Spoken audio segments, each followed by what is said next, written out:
Poistenie po lopate. Podcast o poistení, peniazoch a istotách v živote. Rozoberáme reálne situácie, chyby ľudí, aj to, čo vám poisťovne často nepovedia. Poistenie po lopate od poisťovne.sk. Stačila 1 sekunda, jedno uhryznutie mačkou a moja dovolenka sa zmenila na niekoľkotýždňový boj s časom. Toto je skutočný príbeh z mojej dovolenky v Turecku. Všetko prebiehalo presne tak, ako má.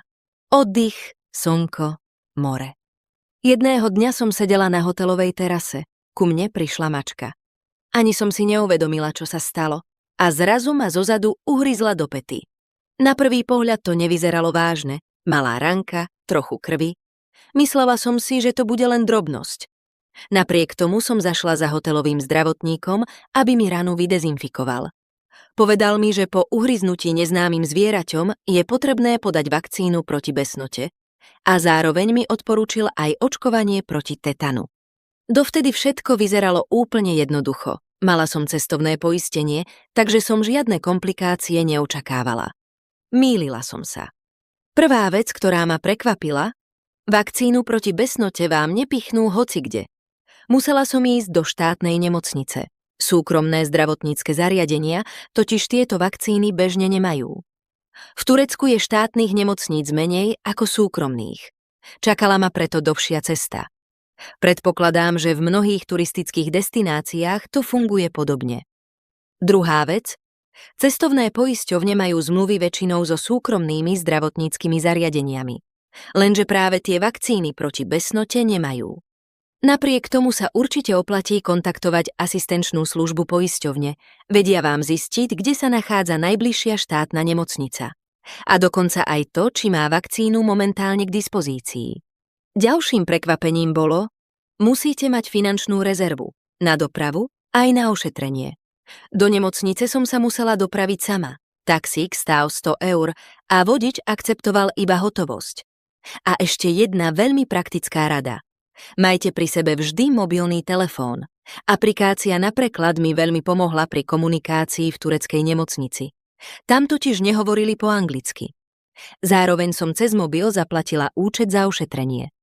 V nemocnici totiž nebolo možné platiť eurami, iba tureckými lírami alebo platobnou kartou. Tu sa však príbeh neskončil. Po návrate na Slovensko som nahlásila poistnú udalosť cestovnej poisťovni. Poslala som účet za taxík, lekárskú správu aj účet z nemocnice. Poisťovňa mi následne preplatila všetky výdavky vzniknuté v Turecku. Lenže proti besnote nestačí jedna vakcína, potrebujete ich až 5. Podávajú sa v deň uhryznutia, potom na 3. deň, na 7. deň, na 14. deň a nakoniec na 28. deň. Ani na Slovensku vám túto vakcínu nepichnú kdekoľvek. V Bratislave som musela chodiť do infektologickej ambulancie na Kramároch. Tam som postupne dostala ďalšie 4 dávky. Na tieto vakcíny sa však už nevzťahovalo ani cestovné poistenie, ani verejné zdravotné poistenie. Kým v Turecku stála jedna vakcína 15 eur, na Slovensku som za 4 dávky zaplatila 180 eur. Celý proces liečby pokračoval ešte niekoľko týždňov. Priznám sa, dovtedy som vôbec netušila, aké vážne môže byť obyčajné uhryznutie mačkou. Pozor! Inkubačná doba besnoty u človeka môže trvať týždne, ale aj mesiace. Čím bližšie je rana k mozgu, tým kratšia môže byť. A keď sa objavia prvé príznaky, je už neskoro. Besnota je u človeka prakticky nevyliečiteľná a takmer vždy končí smrťou. Dobrou správou však je, ak sa očkovanie začne včas, ochoreniu sa dá spoľahlivo predísť. Dnes sa na celý príbeh pozerám inak. Nešlo len o jedno uhryznutie mačkou.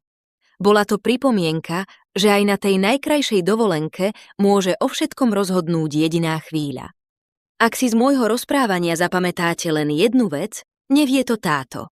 Po uhryznutí alebo poškriabaní neznámym zvieraťom nič nepodceňujte. Ak sa vám takáto situácia predsa len stane, čo najskôr vyhľadajte lekára a kontaktujte asistenčnú službu svojej poisťovne. Pomôžu vám zorientovať sa, kam ísť, čo robiť, aj aké dokumenty si odložiť. Úprimne dúfam, že tento príbeh pre vás zostane iba zaujímavým rozprávaním a nikdy sa nestane vašou vlastnou skúsenosťou. Ďakujem, že ste počúvali. Ak vám tento príbeh pomohol, alebo môže pomôcť niekomu, kto sa chystá do zahraničia, budem rada, ak ho posuniete ďalej. Prajem vám veľa krásnych ciest a hlavne bezpečný návrat domov.